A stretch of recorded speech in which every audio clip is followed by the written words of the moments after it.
Senantiasa Allah menancapkan, menguatkan iman Islam kita beserta anak cucu keturunan kita.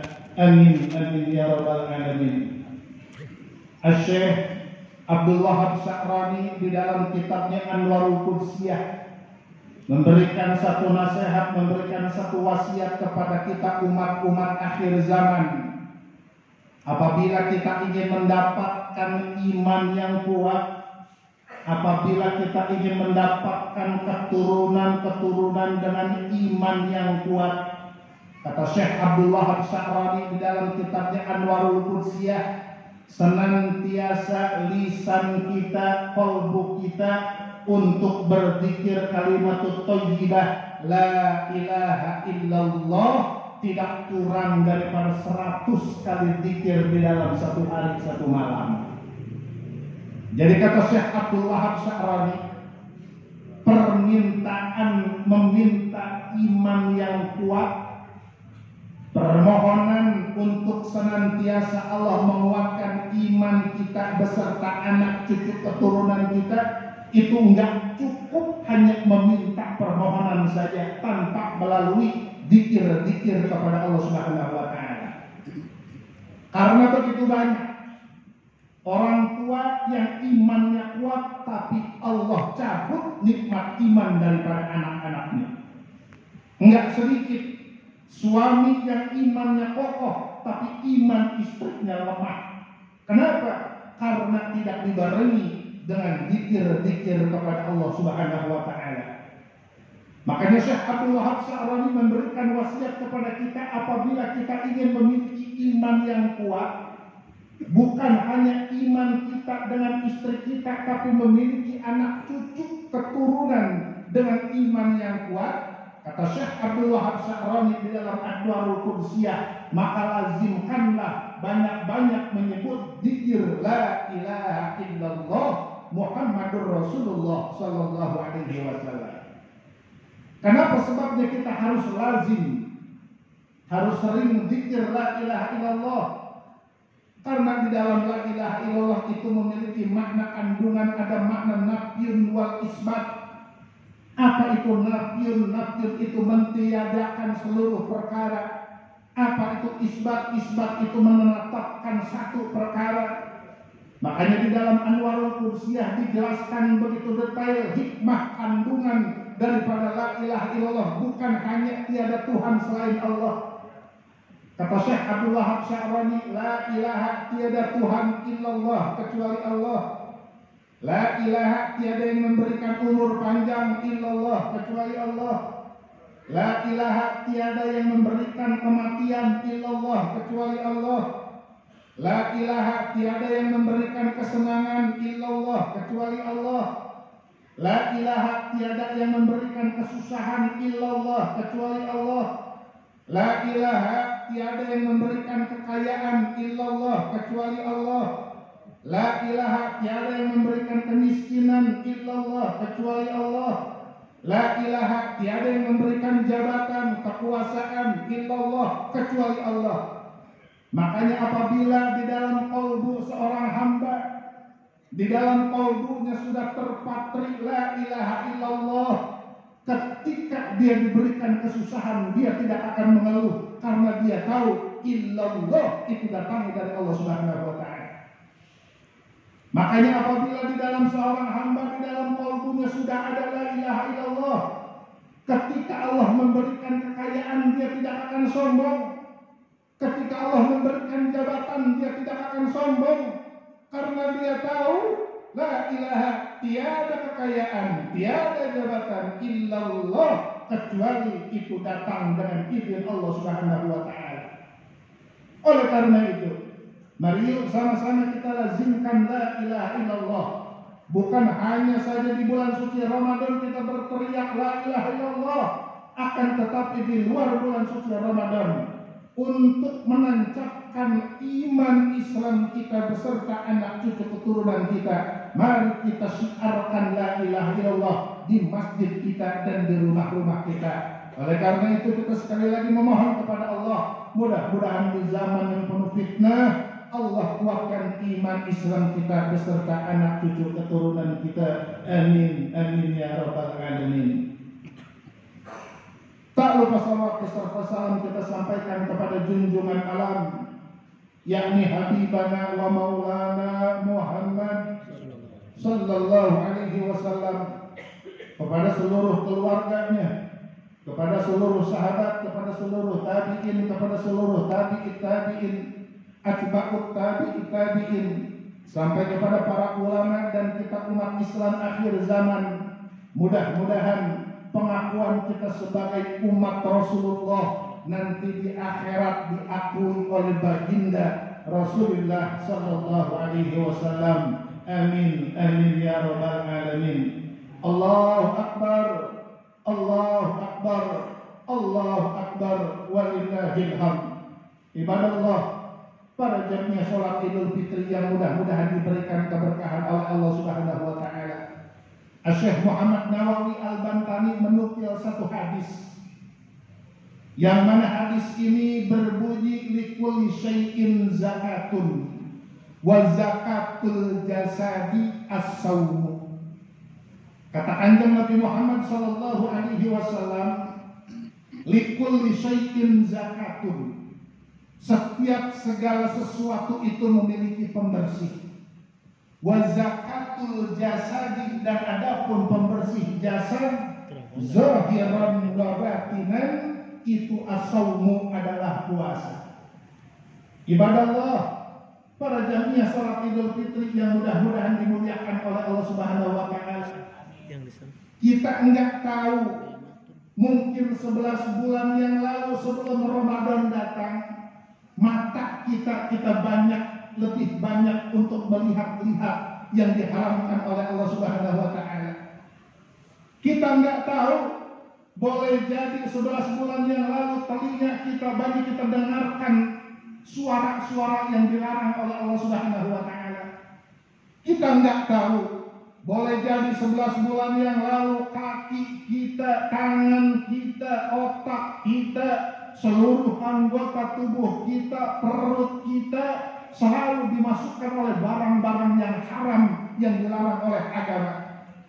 Oleh karena itu kata Kanjeng Nabi Muhammad sallallahu alaihi wasallam, likulli syai'in zakatun, setiap sesuatu itu memiliki pembersih.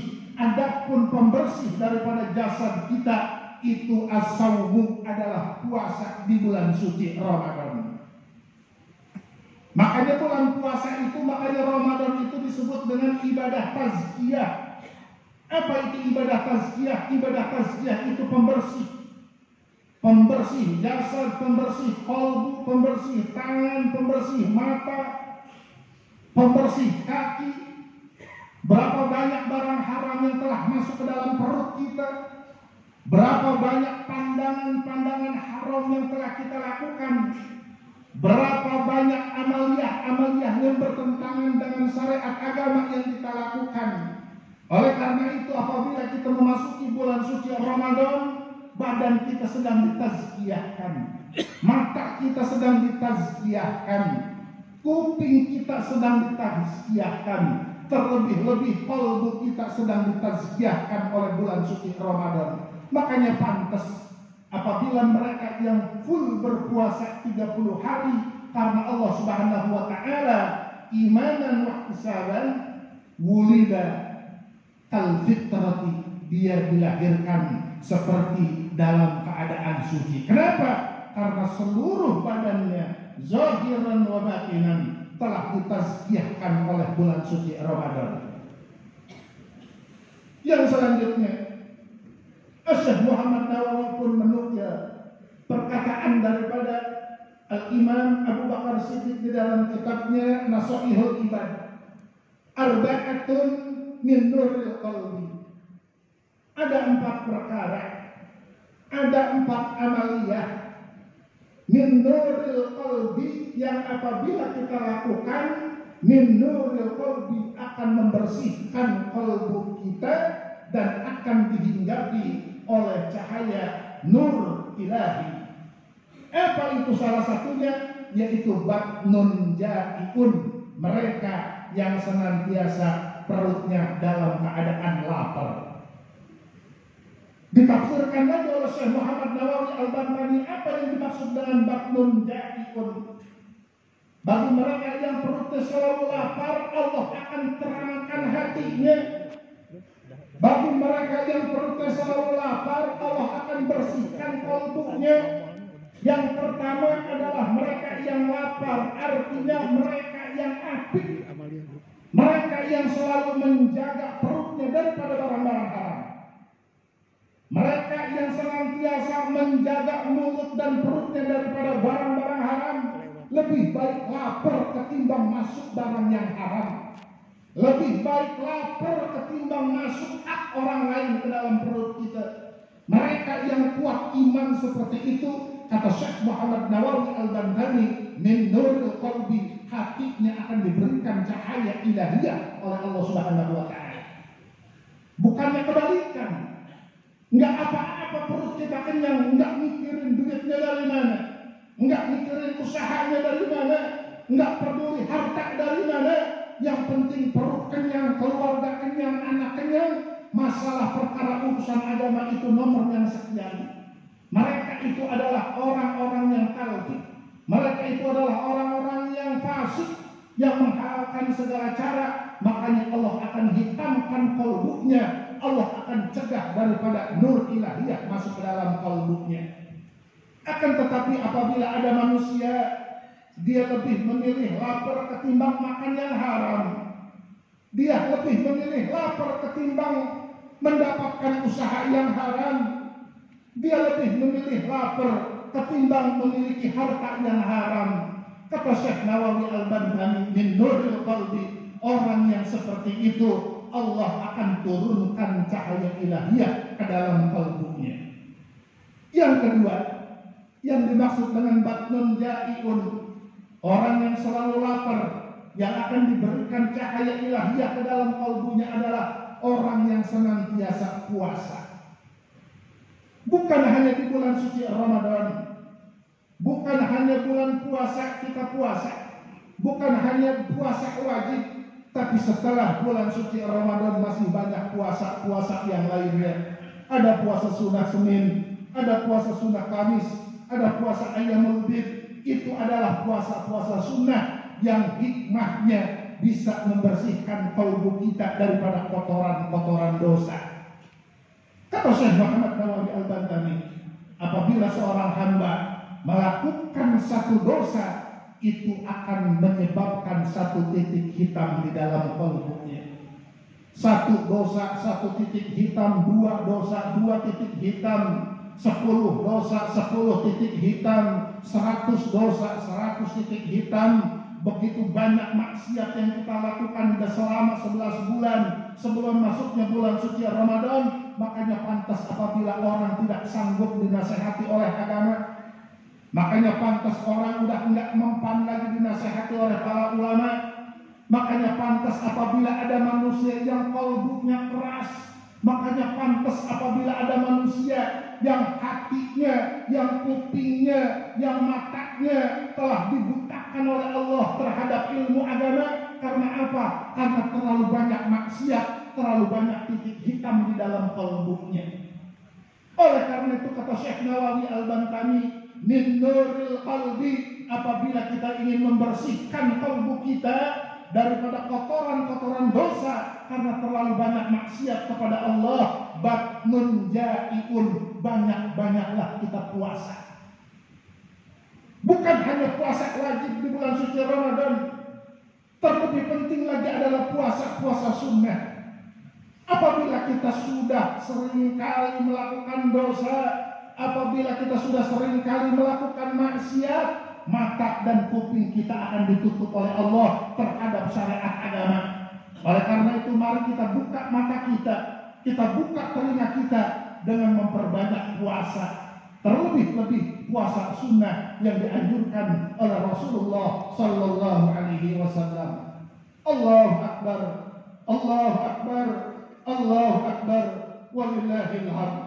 Ibadallah, para jamiah salat Idul Fitri yang mudah-mudahan dimuliakan oleh Allah Subhanahu wa taala. Yang selanjutnya Allah Subhanahu wa taala berfirman di dalam Al-Qur'an, Ya ayyuhalladzina amanu kutiba alaikumus syiyam kama kutiba alal ladzina min qablikum la'allakum tattaqun. Ibadallah, jangan sampai puasa kita 30 hari hanya berbekas di dalam lapar dan haus. Jangan sampai puasa kita 30 hari hanya sebatas menahan lapar dan hanya sebatas menahan haus. Makanya katakan Nabi Muhammad SAW, begitu banyak orang-orang yang puasanya hanya meninggalkan puasanya, hanya mewariskan lapar dan dahaga. Bagaimana cirinya? Kalau kita ingin mengetahui ciri-ciri puasa kita diterima oleh Allah Subhanahu wa taala, Allah memberikan informasi kepada kita. Ya ayyuhalladzina amanu kutiba alaikumus syiyam kama kutiba alal ladzina min qablikum la'allakum tattaqun. Kata Allah Subhanahu wa taala, wahai orang-orang yang beriman, diwajibkan atas kamu itu berpuasa sebagaimana Allah telah mewajibkan orang-orang sebelum kamu, la'allakum tattaqun. Allah Subhanahu wa taala di dalam Al-Qur'an memakai kata-kata la'alla. La'alla ini adalah adadun litaraj, memiliki makna satu kepastian. Apabila orang puasa, la'allakum tattaqun, pasti bertakwa. Apabila orang puasa, la'allakum tattaqun, pasti bertambah imannya. Apabila orang puasa, la'allakum tattaqun, pasti akan bertambah soleh. Apabila orang puasa, la'allakum tattaqun, pasti akan bertambah giat semangat di dalam ibadahnya. Itu adalah ciri-ciri puasa kita diterima oleh Allah Subhanahu wa taala. Karena Allah memakai kata-kata la'alla, satu adabun litaraji, satu makna kepastian bagi mereka yang melaksanakan puasa. Makanya yuk sama-sama kita cek. Makanya yuk sama-sama kita introspeksi setelah Ramadan ini pergi meninggalkan kita. Makanya yuk sama-sama kita muhasabah diri setelah Ramadan ini pergi meninggalkan kita. Apabila ada seorang hamba setelah dia berpuasa 30 hari di dalam bulan suci Ramadan, bukan hanya tahajud di dalam bulan puasa, tapi setelah Ramadan pergi dia terus istiqomah tahajudnya, la'allakum tattaqun. Itu ciri-ciri puasanya diterima oleh Allah. Apabila ada seorang hamba setelah dia melaksanakan bulan suci, setelah dia melaksanakan puasa di dalam bulan suci, tadarus Al-Quran bukan hanya di bulan suci Ramadan, tapi dia istiqomahkan ke dalam bulan-bulan lainnya, itu ciri-ciri la'allakum tattaqun, puasanya diterima oleh Allah Subhanahu wa taala. Apabila ada seorang hamba selepas dia berpuasa di dalam bulan suci Ramadan, setelah dia berpuasa di dalam bulan suci Ramadan, dia tambah takut kepada Allah Subhanahu wa taala, la'allakum tattaqun, itu adalah ciri-ciri puasa dia diterima oleh Allah Subhanahu wa taala. Akan tetapi sebaliknya, apabila ada seorang hamba selepas bulan suci Ramadan maksiatnya makin menggila, itu ciri-ciri puasanya hanya sekedar lapar dan haus. Apabila ada seorang hamba selepas bulan suci Ramadan dosanya makin gila, durhakanya makin menggila, maksiatnya makin menggila, makin tidak soleh, makin bertentangan dengan syariat agama, itu ciri-ciri puasanya hanya sekedar mewariskan lapar dan dahaga.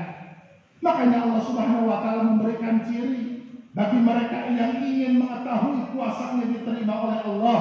Allah memberikan ciri la'allakum tattaqun, bagi mereka yang puasa pasti bertakwa. Bagi mereka yang puasa pasti tambah takut kepada Allah. Bagi mereka yang berpuasa pasti tambah soleh, tambah baik amalnya kesehariannya. Allahu Akbar, Allahu Akbar, Allahu Akbar, walillahil hamd. Ibadallah, para jamiah salat Id yang mudah-mudahan dimuliakan oleh Allah Subhanahu wa taala. Tidak ada satu manusia pun yang tidak memiliki dosa. Tidak ada satu hamba pun yang tidak memiliki kesalahan kecuali baginda Rasulullah sallallahu alaihi wasallam. Makanya Al-Imam Ibnu Athaillah As-Sakandari di dalam kitabnya Al-Hikam idza waqa'a minka dhanbun falam yakun sababa ya'sika min husulil istiqamati ma'ar rabbika. Kata Imam Ibnu Athaillah, idza waqa'a minka dhanbun, apabila kalian tercebur di dalam satu lubang dosa, falam yakun sababa, maka jangan engkau jadikan sebab liyaksika min husulil istiqomati ma'ar rabbika, untuk tidak istiqomah beribadah kepada Allah Subhanahu wa taala. Al-Imam Ibnu Athaillah memberikan nasihat.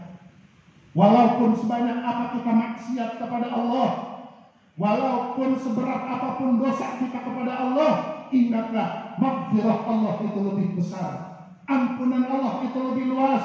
Makanya Ramadan menjadikan kita tazkiyah, menjadikan kita pembersih. Selepas Ramadan pergi, jangan kita kotori kita punya jasad.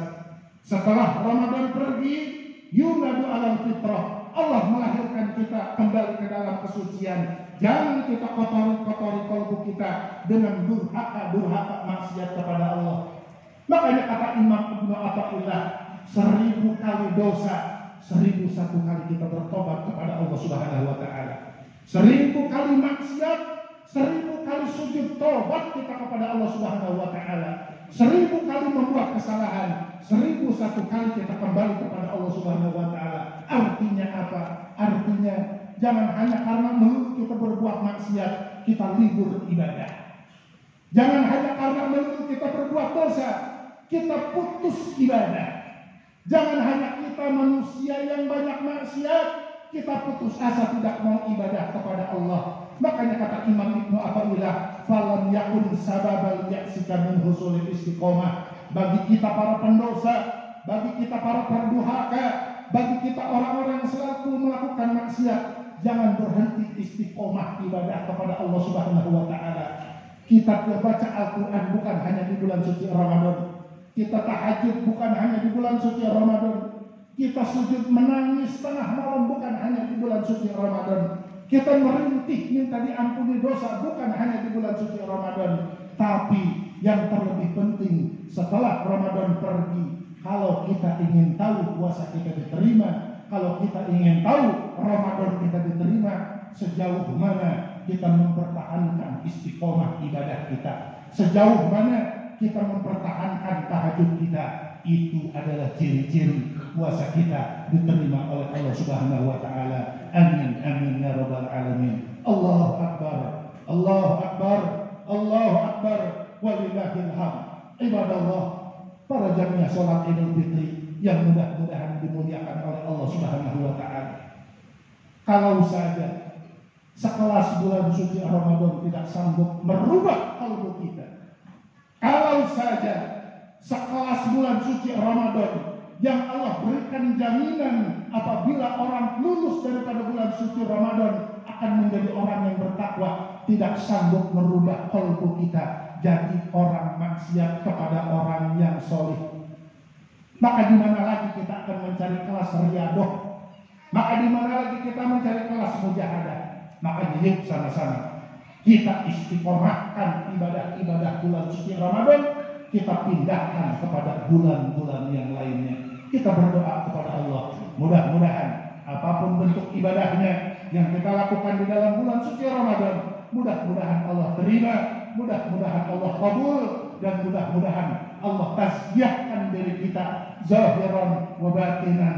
Setelah bulan suci Ramadan, yuladu alal fitrah, kita dilahirkan menjadi suci, bersih daripada kotoran-kotoran dosa, insya Allah. Amin amin ya rabbal alamin. Ibadallah, para jamaah salat Idul Fitri yang mudah-mudahan dimuliakan oleh Allah, demikianlah apa-apa yang bisa Al-Fakir sampaikan. Mudah-mudahan ini menjadi peringatan untuk Al-Fakir pribadi untuk senantiasa mempertahankan istiqomah ibadah bulan suci Ramadan kepada bulan-bulan yang lainnya, dan umumnya untuk kita semua. Sekali lagi, ayo kita semangat ibadah, bukan hanya Ramadan, tapi 11 bulan ke depan itu adalah aplikasi daripada pelajaran kita di dalam kelas bulan suci Ramadan. Amin amin ya rabbal alamin. Barakallahu li wa lakum. Aqulu qawli hadza fastaghfiruh innahu huwal ghafurur